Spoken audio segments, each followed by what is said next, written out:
ओम शांति। 2 अक्टूबर 2024 की साकार मुरली से होमवर्क। आज की मुरली से हम लक्ष्य लेंगे जीवन मुक्त पद प्राप्त करने के लिए सतो प्रधान बनना है। सतो प्रधान बनना अर्थात संपूर्ण पावन बनना।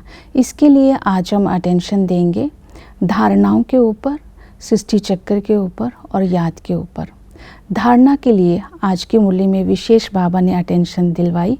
धंधा धोरी करते, गृहस्थ व्यवहार में रहते, राज विद्या सीखते अर्थात लौकिक पढ़ाई करते हुए भी याद की कमाई करते रहना है।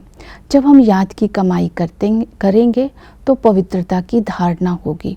पवित्रता ही प्योरिटी, पीस, प्रोस्पेरिटी के नाम से इसको जाना जाता है, अर्थात इससे खुशी और शांति भी मिलेगी। दूसरी धारणा बताई, कर्म योगी बनकर के कर्म करना है तो साक्षात्कार होगी। जैसे ब्रह्मा बाबा ने अंदर से विष्णु का स्वरूप के स्वमान में रहकर बाहर से साधारण कर्म किए तो आने वाले देखने वालों को विष्णु का साक्षात्कार हुआ। तीसरा, योग युक्त होकर कर्म करने हैं। तीसरी बाबा ने धारणा बताई है कि अपने आप को क्रोध मुक्त रखना है।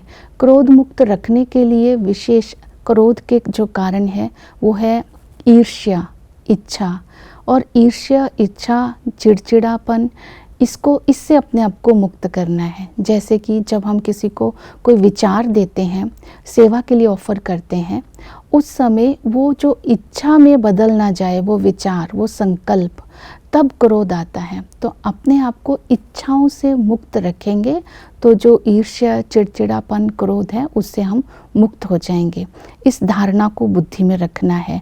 फिर बाबा ने कहा ब्रह्मा भोजन बनाना और खाना बाप की याद में है।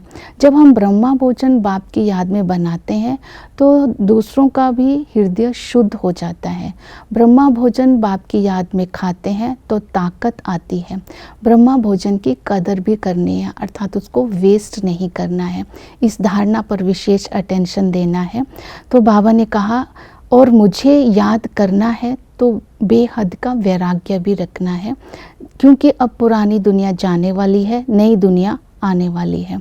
तो अपने घर की स्मृति रखनी है कि अब हमें घर जाना है। ये हमारा ब्राह्मण कुल है, बाबा हमें पावन बनाकर साथ ले जाने आए हैं। तो ये धारणाएं हमें पवित्रता की धारणा सहज करा देंगी। तो इसके साथ साथ याद के लिए बाबा ने कहा एक बाप की याद में रहना है। याद करने के लिए बाबा ने बोला बाप और वर्षे को याद करो। अगर बैठकर याद करने की फुर्सत नहीं मिलती है तो चलते फिरते, नौकरी करते भी बाप को याद कर सकते हैं, क्योंकि याद से ही सच्ची कमाई होती है। आत्मा 21 जन्म के लिए निरोगी बन जाती है। याद से ही आत्मा सतो प्रधान बनती है। तो याद करने की विधि जो बाबा ने बताई, पहली विधि है अपने को आत्मा समझ बाप को याद करना। आत्मा समझने से पिता के संबंध से जब हम याद करते हैं तो पिता की प्रॉपर्टी याद आती है। पिता की प्रॉपर्टी है स्वर्ग और दैवी गुण। तो बाबा ने कहा स्वर्ग है ससुर घर और दैवी गुण है, दिव्य गुण है हमारे संस्कार। जब हम सोल कॉन्शियस होते हैं, जो हमारी धारणा बन जाते हैं, इस समय तुम पियर घर में हो। तो बाप को याद करने से घर और ससुर घर दोनों ही याद आते हैं। टीचर आकर के हमें राजयोग सिखाता है, इस राजयोग की पढ़ाई से हम देवता बनते हैं। जो टीचर जादूगरी उसकी क्या है कि वो मुरली सुनाते हैं, हम मुरली सुनते सुनते ही देवता बन जाते हैं। तब बनेंगे अगर मुरली में से ज्ञान के पॉइंट्स को धारणा में लाएंगे। वो सतगुरु आकर के सर्व की सद्गति करते हैं।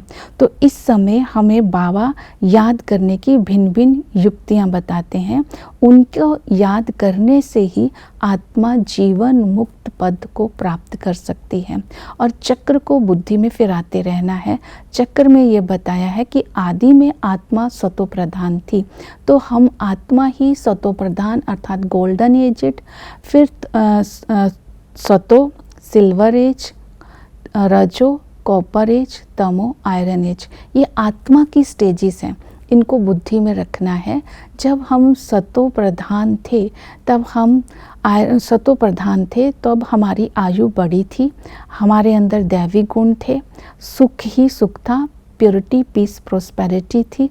जब हम मध्य में आते हैं, काम चिता पर चढ़ते हैं, तमो प्रधान हो जाते हैं, बाप को भूल जाते हैं, स्वयं को भूल जाते हैं, निधन के बन जाते हैं, आसुरी गुण आ जाते हैं, तब संगम पर बाबा आकर के हमें सतो प्रधान बनाते हैं, अर्थात हमें हिस्ट्री, ज्योग्राफी, उत्थान और पतन का ज्ञान देते हैं। जब हम उत्थान और पतन की नॉलेज बुद्धि में रखकर पवित्र बनने का फिर हम पुरुषार्थ करते हैं। इसी तरह सेवा के लिए बाबा ने कहा, सेवा की भिन्न भिन्न युक्तियों को बुद्धि में रखना है। सेवा करने की विधि है, मैं शांति दूत हूँ। इस स्मृति में रह करके शांति के वाइब्रेशंस चारों ओर फैलाने हैं और बुद्धि में रहना चाहिए कि कैसे लोगों को समझाएं जगन्नाथ और श्रीनाथ में क्या अंतर है। और दूसरा, श्री कृष्ण को और नारायण को काला क्यों बनाया, तो हम उनके 84 जन्मों का राज समझाएंगे। इस तरह ज्ञान, योग, धारणा, सेवा को बुद्धि में रख हम भविष्य में ऊंच पद प्राप्त कर सकते हैं। ओम शांति।